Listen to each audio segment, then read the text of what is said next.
ప్రభువైన యేసుక్రీస్తు నామములో మీ అందరికీ శుభములు.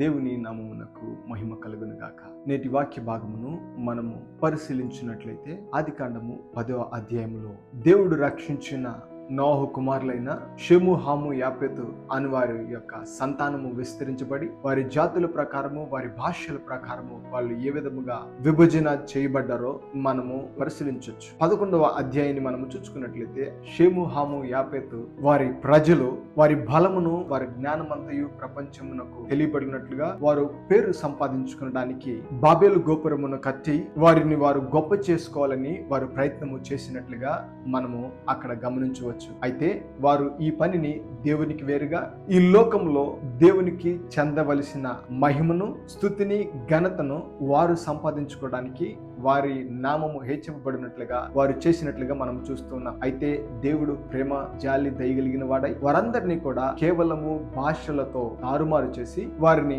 భూమి అందంతటా చెదరగొట్టినట్లుగా మనం చూస్తున్నాం. దావీదు మహారాజు 104వ కీర్తనలో ఈ సర్వ సృష్టిని చేసిన దేవుణ్ణి, ఆయనకు కలిగిన అధికారమును, ఆయన ఎంతటి ప్రభావము కలవాడు, ఎంతటి గొప్ప మహిమ కలిగినటువంటి వాడు, ఆయన ఎలాంటి బలమును ఈ భూమి మీద ఉన్న సమస్త జలముల మీదను, జంతువుల మీదను, మనుషులకు బ్రతకడానికి, ఆఖరికి ముఖమునకు తైలము పూసుకోవడానికి కూడా ఇచ్చిన వాడు దేవుడే అని వెల్లడి చేస్తూ దేవుని నామాన్ని గొప్ప చేస్తున్నాడు. దేవుడు సర్వ ఘనతకు, సర్వ స్తుతికి అర్హుడుగా ఉంటూ ఉన్నాడు. ఆయనను స్తుతించడంలో, ఆయనను ఘనపరచడంలో షెము, హాము, యాపెతుల యొక్క జనముల వారు నిజముగా తప్పిపోయిన వారుగా ఉండి తమను తాము హెచ్చించుకునే ప్రయత్నము చేసి కేవలము వారు గర్వముతో నిండిన వారుగా కనబడి ఉన్నారు. అపోస్తుల కార్యములు 2వ అధ్యాయం 1వ వచనం నుంచి 12వ వచనం వరకు మనము చూస్తే యేసుక్రీస్తునందు విశ్వాసం ఉంచి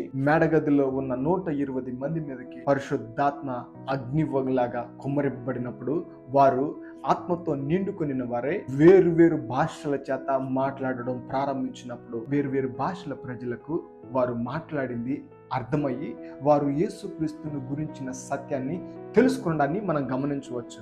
దేవుని యందు కలిగిన నమ్మకము, దేవుని యందు ఏర్పడిన ఆత్మ అందరికీ జ్ఞానమును దయచేసి సత్యమును తెలుసుకోవడానికి వారికి మార్గమును చూపితే సొంత ఆలోచన మరియు వారి పేరును గణించాలని మనుషులు చేసిన ఒక ప్రయత్నము వారిని గందరగోళానికి గురి చేసింది. ఎవరైతే దేవునికి వేరుగా వారి పేరును లోకమంతటా చాటాలనుకుంటారో వారికి గందరగోళమును, ఎవరైతే దేవుని యందు విశ్వాసము కలిగారో వారికి పరిశుద్ధాత్మ వలన కలిగిన జ్ఞానము వలన సత్య మార్గము తెలియపరచబడుతుంది అన్న విషయము మనకు అర్థమవుతుంది. ప్రియమైన వారలారా, ఏ హెచ్చింపును కోరుకొని ఆదాము పడిపోయాడో, ఏ గర్వమును చూచుకొని నోహు కాలములో ఉన్న ప్రజలు నశించిపోయారో అలాంటి గర్వముతోనే షెము, హాము, యాపెతు వారి ప్రజలు భూమి అందంతటా చెదరగొట్టినట్లుగా మనం చూస్తున్నాం. ప్రియమైన వారలారా, దేవుడు మనకు అనుగ్రహించిన ఆత్మ కొలది మనమందరము కూడా విశ్వాసమును కలిగి సత్యమును